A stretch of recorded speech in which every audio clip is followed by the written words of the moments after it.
आदरणीय प्रधानमंत्री जी, हमारे वर्ल्ड व्यू टेलीविजन की तरफ से सबसे पहले मैं आपका स्वागत करती हूं और आपने जो थोड़ा सा वक्त निकालकर हमें इंटरव्यू देने के लिए हामी भरी है, उसका मैं तहे दिल से आपका शुक्रिया अदा करना चाहती हूं। आपकी इलेक्शंस जनवरी में आपने अनाउंस की हैं। मैंने बिल्कुल नहीं अनाउंस। उसकी इलेक्शन जनवरी में होनी चाहिए कहते हैं, आने वाले जनवरी में, लेकिन इलेक्शंस तो किसी भी वक्त हो सकते हैं। हो सकती हैं। हाँ, खाली एक लिमिट है, उसके बाद जिसके पहले करना हो। क्या इसका मतलब ये भी हो सकता है कि आप मिड टर्म इलेक्शंस मई में करवा लें? आप देखिए, इस पे हमने सोचा ही नहीं है तो इसका क्या जवाब दे सकते। हो सकता है मौसम आपको पसंद आए मई का, और हो सकता है आप इलेक्शंस करवाएं। नहीं कोई सोचा कारण तो नहीं है उसके लिए। लेकिन you famous for springing up mid term कभी भी नहीं। इलेक्शंस अभी तक नहीं हुआ। आप मैं पिछले कोई दो हफ्तों से यहाँ वैंकूवर से आई हुई हूँ और देख रही हूँ, अखबारों में पढ़ रही हूँ, पंजाब स्थिति के बारे में आप सारी सरकार भी बहुत चिंतित है, लोग बहुत चिंतित हैं, खासतौर पे बाहर वैंकूवर के इलाके में जो हमारे पंजाबी भाई बहन रहते हैं वो भी बहुत चिंतित हैं। पंजाब की असली स्थिति क्या है, उसके बारे में आप अपने शब्दों में कुछ बताइए। स्थिति तो गंभीर है। वहाँ के एक राजनीतिक दल यानी अकाली दल ने कुछ मांगे रखी, कुछ धार्मिक मांगे, वो अधिकांश हमने मान ली जी। कुछ ऐसी थी जो हमें लगा कि हम नहीं मान सकते हैं, लेकिन ऐसा भी हमें लगा कि वो समझ गए उस बात को।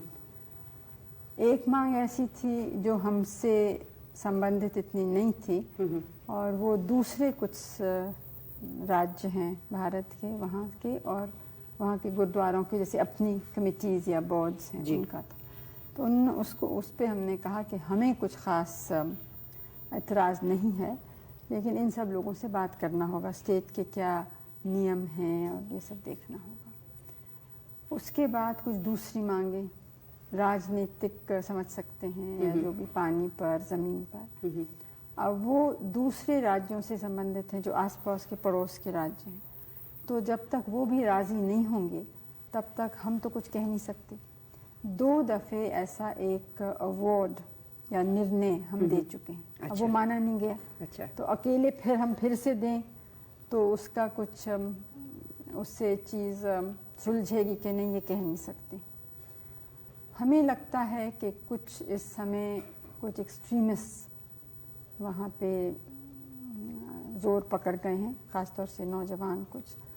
और जैसे आपने अखबार में देखा होगा, वो मोटरसाइकिल पे जाके या किसी तरह से बहुत लोगों को मार रहे हैं, हत्या हो रही है। हाँ, बाहर के जो थोड़ा उसमें कुछ फंडामेंटलिज्म भी है, क्योंकि हत्या ज़्यादातर सिखों की ही सिख कर रहे हैं, मतलब अकाली लोग। अब जैसे जो एक आज के अखबार में आया या कल शायद आया था कि एक सिख अखबार वाला है, अकाली नहीं है, दूसरी हमारी पार्टी का भी नहीं है, विरोधी दल का है, लेकिन उसकी दाढ़ी नहीं है। वो मोटरसाइकिल पे अपने भाई के संग जा रहा था, भाई की दाढ़ी है, तो वहाँ उसको पकड़ा कि तुम गद्दार हो और उसको गोली से मार डाला। हालांकि वो सिख है। वो सिख ज़्यादातर हैं, दूसरे भी हैं। जैसे हमारे यहाँ तो हरि धर्म में कई सेक्ट्स हो जाते हैं। बिल्कुल हो जाते हैं।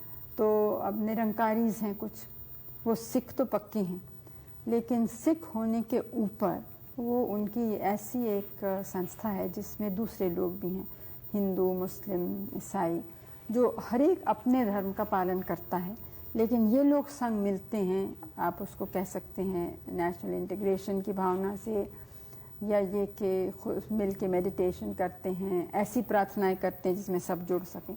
इसके माने नहीं कि अपना धर्म छोड़ा, लेकिन अपना धर्म भी है और उसके ऊपर कुछ चीज़ है जो दूसरों को से मिल के कर सकते हैं। आपको ये भी मालूम है कि हमारे देश में कोई किसी भी धर्म का हो, वो दूसरों का आदर करता है। बिल्कुल करता है। जैसे गुरुद्वारों में बहुत से हिंदू जाते हैं, मुस्लिम्स के दरगाह में भी हिंदू जाते हैं, मुस्लिम्स हिंदू मंदिरों में भी अक्सर जाते हैं। तो इससे काफ़ी इन चीज़ों में यहाँ पे एक उदारता सी है, और इस उदारता को देखते हुए हैरानी होती है कि क्यों इस तरह के हो रहे हैं। जहाँ इतना बड़ा देश है, इतनी बड़ी जनसंख्या है, वहाँ ये प्रश्न कभी कभी उठते हैं। हमारी तो यही आशा है कि जो ठीक सोचने वाले हैं और राष्ट्र हित सोचने वाले हैं, वो इसके ऊपर उठेंगे और किसी तरह से हम इसको सुलझा सकेंगे। बाहर रहने वाले जो भारतीय हैं, क्या आपके विचार में इसमें कुछ मदद कर सकते हैं? क्योंकि वो बहुत ज़्यादा एंक्शस हो जाते हैं, बहुत ज़्यादा अपसेट हो जाते हैं जब इस तरह की वो खबरें पढ़ते हैं, सुनते हैं, देखते हैं। उनका क्या योगदान हो सकता है? योगदान तो ये है कि तो अफवाहें नहीं मानी, क्योंकि वैंकूवर के बारे में मुझे नहीं मालूम, लेकिन लंदन से कुछ आए थे लोग, उनका इतनी गलत बातें फैलाई जा रही थी पंजाब के बारे में जी। और कि वो बहुत ही परेशान थे, लेकिन उन्होंने जब असलियत बताई और ये भी कहा कि आप में से आप अपने तरफ से किसी को भेज के देखिए, तो आए भी वो लोग कुछ, तो यहाँ उन्हें इत्मीनान हुआ और यहाँ से गए। क्योंकि ये बिल्कुल सच नहीं है कि सिखों के ख़िलाफ़ या अकालियों के भी ख़िलाफ़ कोई भी नाइंसाफ़ी है। ज़ाहिर है, बल्कि उसका उल्टा ही कह सकते हैं, क्योंकि वो औरों से कुछ ज़्यादा ही आगे बढ़े हैं अपने हिम्मत और योग्यता और क्षमता से, और ख़ास तौर से इसलिए कि वो मेहनत करने वाले लोग हैं। और आपने देखा है कि हमारे यहाँ ऊंचे ओहदे, छोटे ओहदे, हर जगह आप पाएंगे उन लोगों को, हर गांव में पाएंगे, हर प्रांत में पाएंगे। तो इसे ये बात कहनी बिल्कुल गलत है। लेकिन कुछ जो उनकी मांगे हैं, वो हमारा कहना ये है कि कोई भी मांग हो उस पर बातचीत हो, लेकिन मार काट या संविधान का अपमान करना या कोई ऐसी बात करना कि राष्ट्र के विरुद्ध में होती है, वो ठीक नहीं है। लेकिन अगर इस तरह से बातचीत लंबी होती चली गई तो ये मारकाट तो होती जाएगी। जिन लोगों को मारा जा रहा है वो तो बिल्कुल इनोसेंट है ना, वो बिल्कुल निर्दोष हैं। लेकिन बात लंबी क्या होगी, हम तो कुछ हद तक ही कर सकते हैं। ठीक है।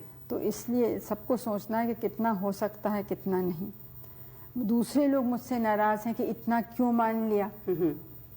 हरियाणा में भी कुछ हुआ ना, तो उसका एक रिएक्शन हुआ ना, जो पंजाब में पहले हुआ था, उसका रिएक्शन अब उसको बड़ी मुश्किल से थामा है। तो इसे ये भी देखना है कि एक मांग मांगने से अगर और स्थिति बिगड़ती है तो किसी का लाभ नहीं होता है।